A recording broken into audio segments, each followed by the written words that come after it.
all the bad stuff seems to happen on my watch. And yeah. I need you to get on the other tap because I'm getting so much water in this hatch. Okay. All together. Welcome to our All Together Passage series, a daily vlog taking you with us on our maiden voyage from France to Miami. We're on leg 2 to the Caribbean. Let's do this.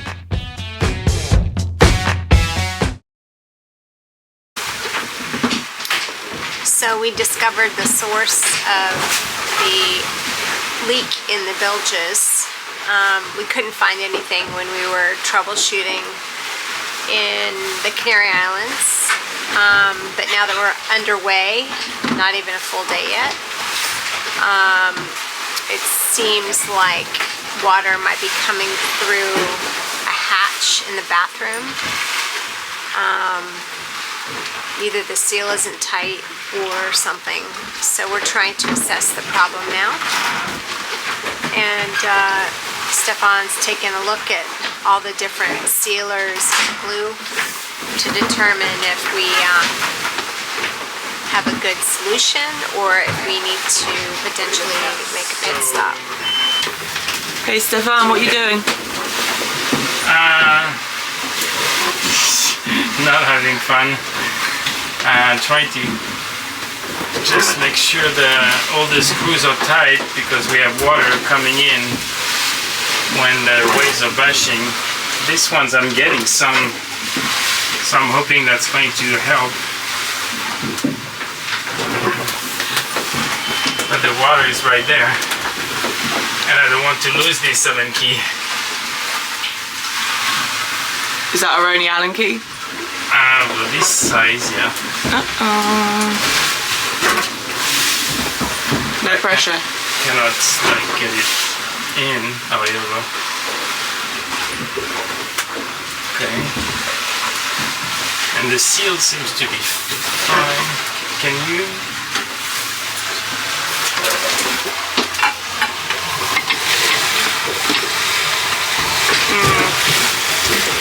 So this window is basically bouncing up every time we're getting a big puddling of water on the side and a little bit of water's coming in.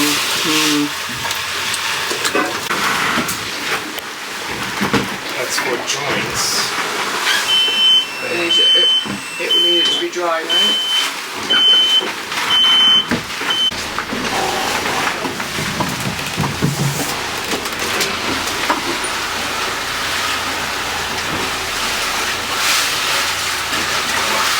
Nothing pretty about this at all.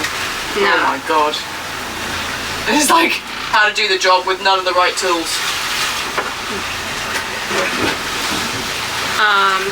Would it go quicker if I maybe did some too, or? No, there's Okay. like not enough room. Okay. But it's okay. We decided to name day 2 of our transatlantic crossing boot camp, because that is exactly what it felt like yesterday. It felt like being thrown in the deep end, and like the boat and the ocean needs to completely dress you down and then build you back up again. So the last 24 hours have been a bit like that. But maybe Seglin, you can start with what happened with the window. Yeah, so it was a little questionable. I was just walking around, brush my teeth for bed, and I look out the window and I see some like water droplets on like the bottom edge of it.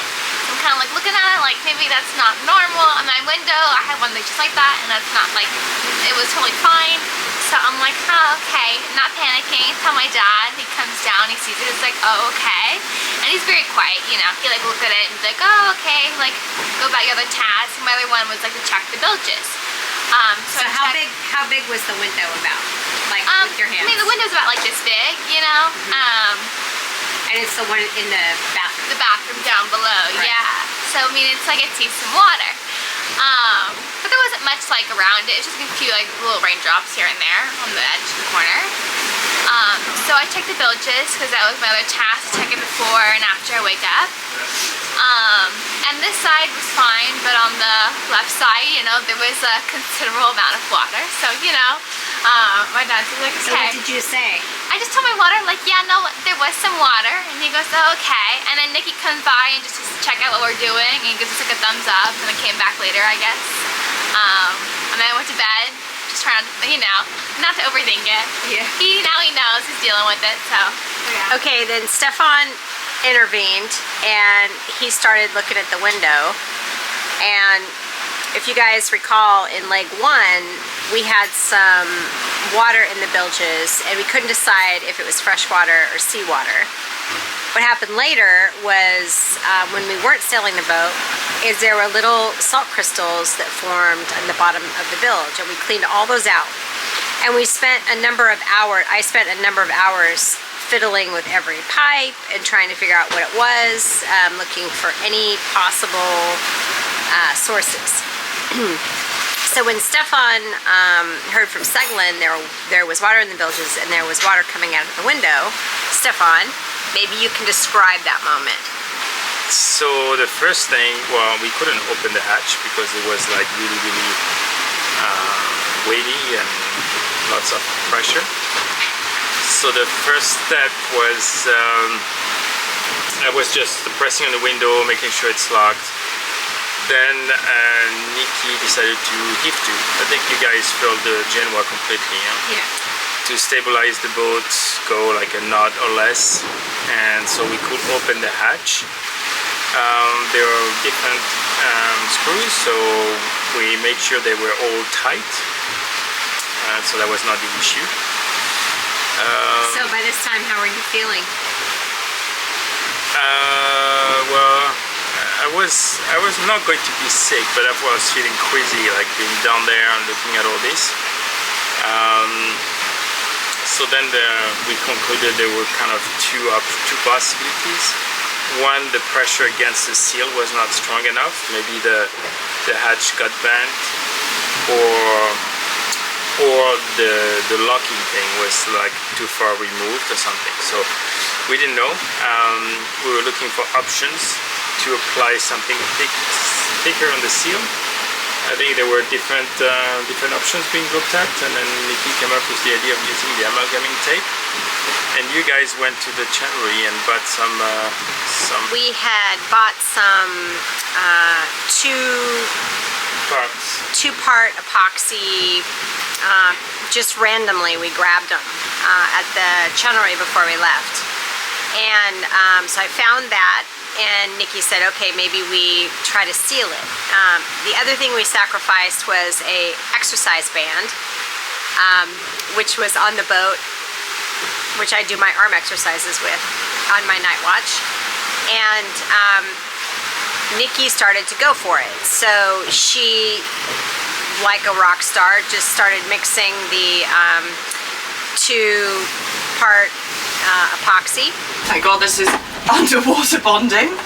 Lucky we bought it. Yep, thank God for that. So true. Hey, you and me bought this, didn't we? Yeah, I was looking for the little tubes. And Thank God we bought more than just the little tubes. yeah.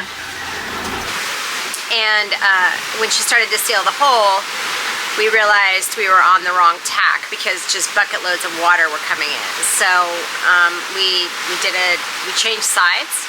Stephane stabilized the boat and steered the boat, so he got up top, which was good because he wasn't feeling well, which is really abnormal for him. And then she started to just basically glue the window shut using the tape, the exercise band, and the epoxy. Okay, so we already decided this is an X hatch, so Yeah. I'm really sorry if it was really easily fixable, but we'll be waiting for a part for, Yeah. another Yeah. 4 weeks. It's Christmas. We try to get this replaced right now.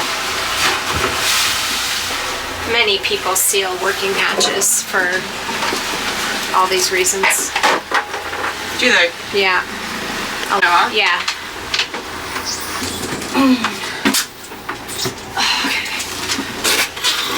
Just push the heck out of it, I guess.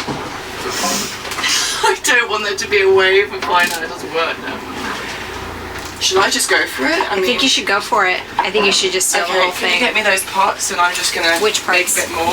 The situation was that we wanted to make sure before we sailed away from any islands, either the Gran Canaries or Cape Verde, that we had a fix that would actually last through the voyage and not create bigger problems. The window's above waterline, but the waves are really big, so that was the thing. So she glued the window shut, and I'll show you what it looks like in daylight. So all this is glued around. The window is now officially sealed. Just to put it in perspective, it just is in this bathroom here. And we're checking out the bilges to see what's going on. So we have a bit of water that's formed since when I got off my watch this morning, just maybe a few millimeters since then, so we're keeping an eye on it, but it's significantly less water than it was. So I feel like yesterday was a bit of boot camp, like just the boat and the ocean just threw us in the middle of it. Questioning what we're doing and why our life choices. What was your first thought when you saw the window leaking? Boats. Yeah. That's what my first For sure, thought. yeah. There's always something, and you know, like you're always so excited to go on the first day and you want to rack the miles up, and you know, it's one of those like really interesting seamanship decisions where you so want to go, you so want to make miles, you so want to keep moving fast, and like you kind of flick back and forwards, like should we keep going? Should we pull in? Should we stop? But we really want to keep going. What a shame we'll have to stop. You know, you go through that and eventually the right decision comes to you, and yeah, I just feel relieved that we made the choice we did to fix it. Yeah, I love how you just grabbed the epoxy and just went for it. Yeah, pretty much, yeah. I think if we had 2 more gallons of the stuff, it'd be on the window, probably. Yeah, we were like, you can get caught. We were all so tired, right? It was like close to midnight, and everyone had got to the point where they needed to sleep, and then of course that's when you find the problem. Yeah. And we were caught in this, like, do we go for a perfect solution or do we go for a solution that we are confident would work? Yeah. And it was quite freeing once we realised, let's Yeah. just try to fix it. Yeah. So what people will notice on the tracker is us bobbing around going like 1 or 2 knots for, was it a couple or a few hours? Like, I think like nearly 6 hours. Oh really? Oh, yeah. It was quite a bit, yeah. And so what were you doing down there watching movies with the blow dryer? Yeah, people, make sure you have a hairdryer on the boat. Yeah, we were trying to speed up the drying time with the epoxy, so Yeah. we kind of left it a few hours to cure naturally, and then yeah, I just sat there watching a movie about poor choices. I watched a movie about like free diving. So post repair, we're waiting for things to cure. So right now we are in this is Gran Canaria. This is a little wind shadow, and we're in the wind shadow of Gran Canaria, which is good. At the moment we have 13 knots of wind. We're trying to keep the boat speed to minimum. It's 33 apparent. We have just a main with 2 reef, nothing else, no head sails. Gran Canaria is here. That means we're moving backward. That stuff's sealed like a champ, right? Like it would seem pretty hard. Yeah, it's definitely sealed. There's still a little bit small amount of seepage, but I mean like 90% better. Yeah, yeah.